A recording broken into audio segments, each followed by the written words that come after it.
Oi,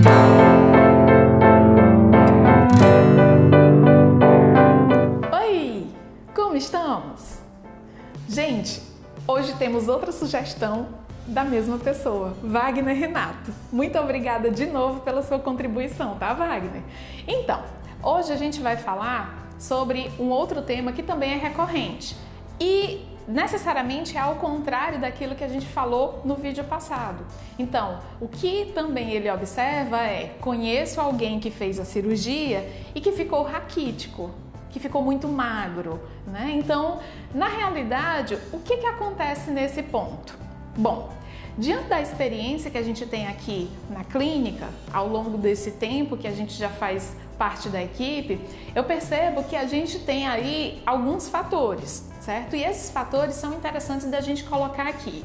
Na realidade, a gente tem historicamente um olhar mais voltado pro bom da questão da obesidade. O que é esse fator histórico que eu estou falando?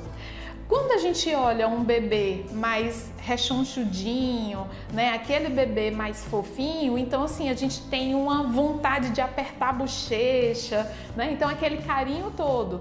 Mas lá no fundo, aí eu posso dizer que a psicologia explica, e a parte histórica também, pela dificuldade de acesso ao alimento também explica, que esse bebê, ele é muito mais protegido por conta mesmo dessa condição de maior peso para ter um combate com relação às doenças que a infância traz. Então, uma criança bem nutrida não quer dizer uma criança obesa, mas uma criança bem nutrida, ela vai estar com muito mais imunidade para as doenças da infância e ela vai ter um crescimento melhor.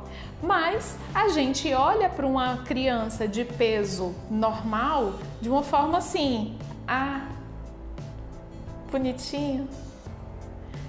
E isso, na realidade, vem desse contexto histórico também. É aquela pena que a criança pode passar por doenças, né, que aquele peso não a protege.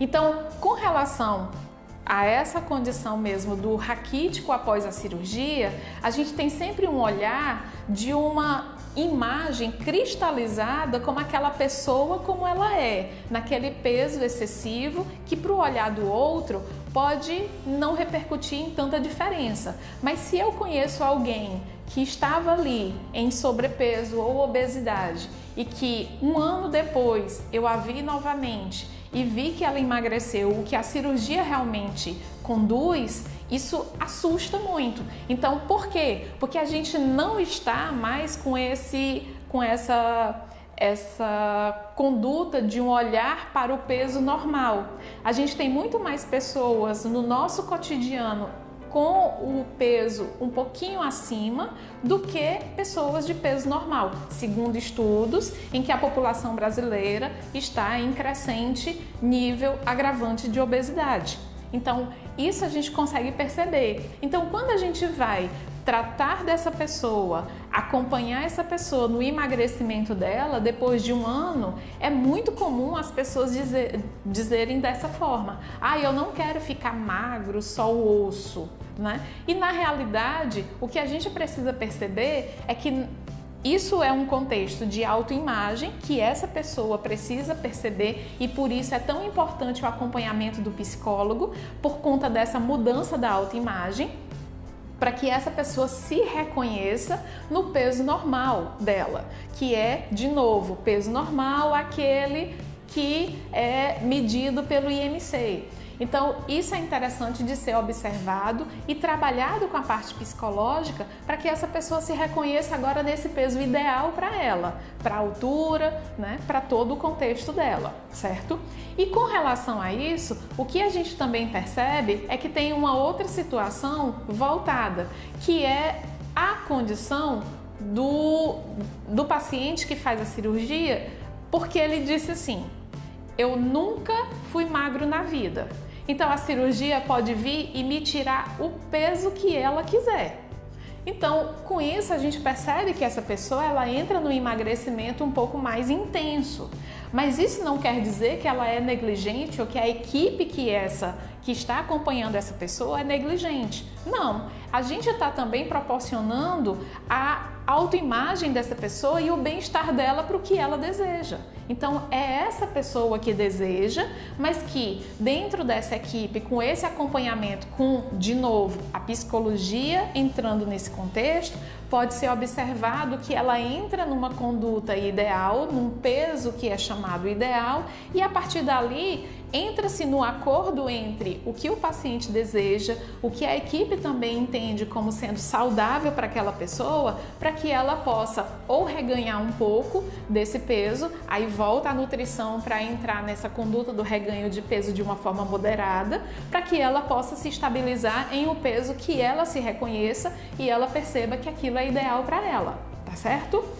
Tem uma outra questão que aí sim a gente precisa chamar a atenção aqui, que é sobre a questão da pessoa fazer a cirurgia bariátrica e nunca mais aparecer para esses acompanhamentos. Então, como vocês estão vendo, de acordo com os vídeos que a gente está publicando, eu sempre preciso falar do nutricionista, do dentista, do psicólogo, do fisioterapeuta, do cirurgião, do clínico, né, do fonoaudiólogo. Então, a gente precisa ter esse acompanhamento para que a pessoa possa entender qual é a conduta dela e a gente poder organizar diante desse emagrecimento que ele seja saudável. Mas o que acontece é algumas pessoas que já fizeram infinitas dietas, elas podem se considerar como experts nessa conduta do emagrecimento e elas acharem que elas conhecem e sabem de tudo. Então, isso é errado porque ninguém sabe de tudo. E para quem faz a cirurgia bariátrica, a gente tem uma equipe de nutrição, a gente tem uma equipe de psicólogos, a gente tem uma equipe de fonoaudiólogos e de todas as especialidades que elas estão estudando todas as especificidades que o emagrecimento e a cirurgia bariátrica conduzem a essa pessoa. Então, às vezes a gente não sabe se aquele alimento que a gente está fazendo no dia a dia, pela quantidade e pela frequência dele, engorda ou emagrece. Não, tem problema não. Eu entro na internet e vou descobrir. Só que na internet não tem o conhecimento que essa equipe que lhe conduz tem. Então, volto a dizer, é sempre muito interessante chamar e ser acompanhado pela equipe sempre que tiver qualquer dificuldade ou qualquer dúvida. Então, temos aí essas condições que podem trazer essa pessoa ao emagrecimento de uma forma negligente, que no caso seria essa conduta de a pessoa fazer a cirurgia bariátrica e nunca mais aparecer em nenhum médico, em nenhum acompanhamento. Então isso realmente é um risco e quando essa pessoa volta à equipe, ela pode voltar com algumas doenças que são mais difíceis de acompanhar do que se ela tivesse realmente feito o acompanhamento como deveria. Então fica aqui a dica, procurem as suas equipes e continuem os acompanhamentos do jeito certo, que ninguém fica raquítico. Muito obrigada!